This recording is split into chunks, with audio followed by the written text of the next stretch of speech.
आजची मोठी बातमी. यशोमती ठाकूर आणि नवनीत राणांनी लोकसभाची निवडणूक हारणार, यशोमती ठाकूरांना विश्वास केलेला आहे. त्यांनी हे सांगितलं कि भैया नवनीत गिर रही है और नवनीत का यदि कुछ भी कम ज़्यादा होता है तो आप काँग्रेस वाले हमको संभाल लेना.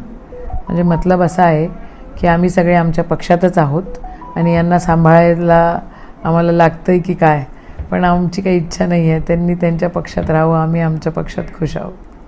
आनंदराज आंबेडकरांसाठी तिन्ही भाऊ एकत्र येत आहेत, याकडे तुम्ही कसं पाहता? आनंदराज साहेब माझ्याकडे आले होते. त्यांनी मला म्हटलं होतं की आम्हाला महाविकास आघाडीची तिकीट दिली तर तुम्ही सोबत राहाल काय. तर आम्ही त्यांना हो म्हटलं होतं.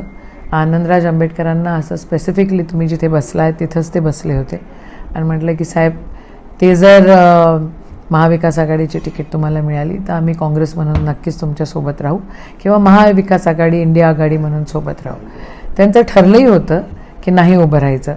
त्यांनी जे ते पत्रक काढलेलं होतं ते पत्रक सगळीकडे व्हायरल झालं आणि त्यांनी त्यांच्याच भावाला त्यांनी म्हटलं होतं की तुम्ही आमच्यासोबत असं केलं तसं केलं, काय काय ते बोलले होते. आता हे मीडियामध्ये आणि पब्लिकमध्ये माहिती आहे.